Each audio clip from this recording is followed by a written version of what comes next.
कब से चालू हुआ है? गुरु और ब्राह्मण भी राखी बांधते हैं तो श्लोक बोलते हैं, एन बद्धो बलि राजा दानवेंद्रो महाबला। एन बद्धो बलि राजा दानवेंद्रो महाबला का जिस बंधन से लक्ष्मी जी ने राजा बलि को बांधा था। राजा बलि के यहाँ भगवान छलने के लिए गए, लेकिन बलि जीत गया, भगवान हार गए। 2 पग में त्रिलोकी को नाप लिया, तीसरा पग भगवान ने कहा तेरे लिए बहुत घमंड था, पृथ्वी का राजा और त्रिलोकी का राजा, ये तेरे लिए भान था। अब बता, 3 पग धरती नहीं दे पाया तू मेरे लिए, मैंने 2 पग में त्रिलोकी को नाप लिया, तीसरा पग बता कहाँ रखूं? तो राजा बलि ने कहा कि धन बड़ा होता है कि धन का मालिक बड़ा होता है? भगवान बोले धन का मालिक बड़ा होता है। किसी की गोदरेज को थोड़ी जयराम जी की करते कि प्रणाम करते, बताओ? गोदरेज तो घर में रखी और उसमें पैसा रखे, लेकिन जयराम जी की और भैया जी पधारिए सरकार ऐसा और वैसा किससे कहते हैं? जिसके पास में धन है उस धनी का आदर किया जाता है। वैसे ही राजा बलि ने कहा कि मैं धन का मालिक हूं, आपने धन को नाप लिया है, त्रिलोकी को नाप लिया, लेकिन मेरे लिए नहीं नापा, इसलिए तीसरा पग मेरे सिर के ऊपर धारण करो। तीसरा पग भगवान ने राजा बलि के सिर पर धारण किया तो भगवान ने कहा कि बलिहारी है, बलिहारी है, बलिहारी है, राजन धन्य है राजा बलि, तेरे जैसा दानी कोई नहीं, मांग ले क्या मांगना चाहता है। भगवान ने सोचा कि और कुछ मांगेगा, लेकिन उसने भगवान ही को मांग लिया। कहा यदि आप प्रसन्न हैं तो आप मेरे हो जाओ। भगवान ने कहा तेरे हो जा रहे, क्या करवाएगा? राजा बलि ने कहा कि दरवाजे पर खड़े रहोगे, चौकीदारी करना पड़ेगी मेरी। भगवान बोले यार हम छलने आए थे, लेकिन तूने हमको छल लिया, अपना नौकर बना लिया। कोई नौकर नहीं बनाया है, आप मेरे दरवाजे पर रहोगे तो मंगल होगा, मैं जाऊंगा तब भी प्रणाम, आऊंगा तब भी प्रणाम, आपके दर्शन होंगे। अब इसमें आप चाहे चौकीदारी समझ लो, चाहे पहरेदारी समझ लो, चाहे भगवान बने रहो, मैं तो अपनी बुद्धि से मांग रहा हूँ, आऊंगा तब भी प्रणाम, जाऊंगा तब भी प्रणाम। भगवान ने कहा ठीक है भैया। तो भगवान वामन सुतल लोक का राज्य दे दिया। सुतल लोक आपको पता है, 7 लोक ऊपर हैं, 7 लोक नीचे हैं, तल बितल सुतल तलातल रसातल पाताल, सबसे नीचे है पाताल। भूरलोक, भौरलोक, स्वरलोक, महलोक, जललोक, तपलोक, सत्यलोक, ये ऊपर के लोक हैं। तो सुतल लोक का राज्य बलि को दे दिया भगवान, उसके द्वारपाल बन गए।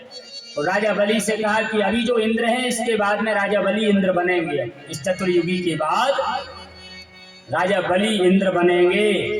भगवान द्वारपाल बन गए। लक्ष्मी जी ने नारद जी से कहा कि वो तो आए नहीं आज तक, राजा बलि के यहाँ गए।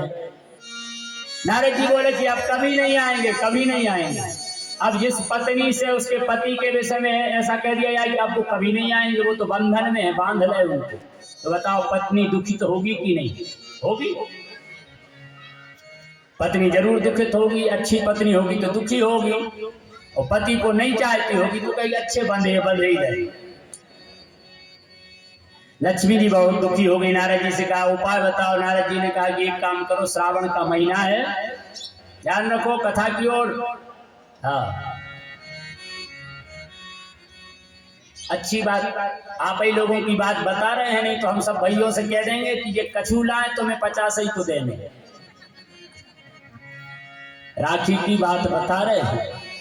लक्ष्मी जी से नारद जी ने कहा श्रावण का महीना आ रहा है, पूर्णिमा आ रही है, बढ़िया रक्षा सूत्र ले जाओ, राजा बलि के हाथ में बांध देना।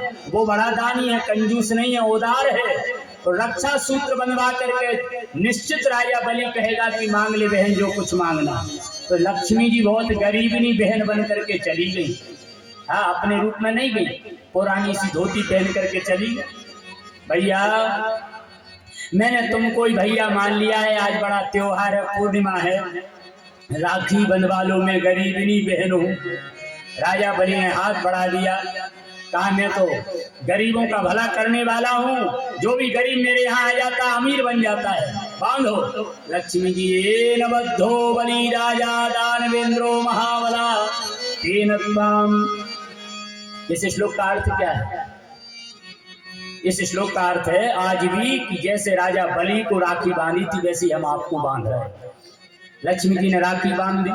राजा बलि बोले कि मांग ले बहन, जो कुछ मांगना है तेरे लिए, तेरी गरीबी हमेशा हमेशा के लिए दूर हो जाएगी। लक्ष्मी मैया बोली कि अच्छा भैया, मैं जो मांगूंगी वो दोगे? राजा बलि ने कहा कि भाई हूं तेरा, तू मेरी धर्म की बहन है, आज जो मांगेगी सो दूंगा। लक्ष्मी जी बोली सही कह रहे हो भैया। देखो जैसे भगवान ने 3 पग धरती मांगी ना नाटक करके, ऐसी लक्ष्मी जी ने भी कहा सही कह रहे हो। राजा बलि ने कहा सत्य है सत्य है सत्य है, और त्रिवाचा जैसे ही हारा महाराज बलि ने। लक्ष्मी जी बोली भैया और कुछ तो नहीं चाहिए। बलि बोले कि बोलो बहन क्या चाहिए? कहीं तुमरो द्वारपाल चाहिए। बोलिए भक्त वत्सल भगवान की।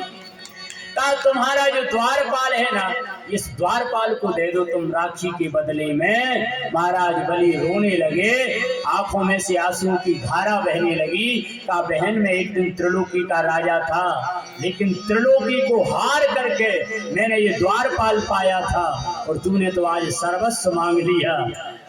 लक्ष्मी जी बोली अब आप ही ने कह दिया था। तो राजा बलि ने कहा दिया द्वारपाल, लेकिन बहन जिसको ज्यादा चाहने लगो और जब वो विदा होता है तो सहन नहीं होता, बहुत दुख होता है।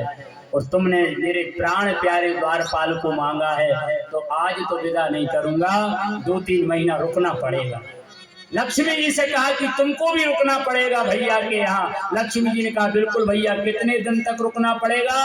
कहा कार्तिक मास की अमावस्या तक तुमको यहीं रहना पड़ेगा। मैं तुम दोनों पति और पत्नी का पूजन करूंगा, और इसके बाद देवउठनी जो एकादशी है उसमें मैं विदा करूंगा। बोलिए भक्त वत्सल भगवान की जय। तो गए थे भगवान देवशयनी एकादशी को, और श्रावण में पूर्णिमा में लक्ष्मी जी ने राखी बांधी, और देव उठनी एकादशी कार्तिक मास की, जिसको अपने यहाँ की भाषा में कहते हैं लिखनियाऊ 11, भगवान के चरण बनाते हैं ना, उसी 11 में राजा बलि ने लक्ष्मी और भगवान की विदा की थी। तब से ये बना है त्योहार। इस त्योहार के लिए बहन को लक्ष्मी मान करके उस दिन पूजना चाहिए, राखी बंधवाना चाहिए, उसके चरणों में वंदन करना चाहिए, तो वो आदमी कभी लक्ष्मी से विहीन नहीं हो सकता है। लक्ष्मी के रूप अनेकों होते भैया। लक्ष्मी अष्टधा लक्ष्मी है, 8 प्रकार की लक्ष्मी है। केवल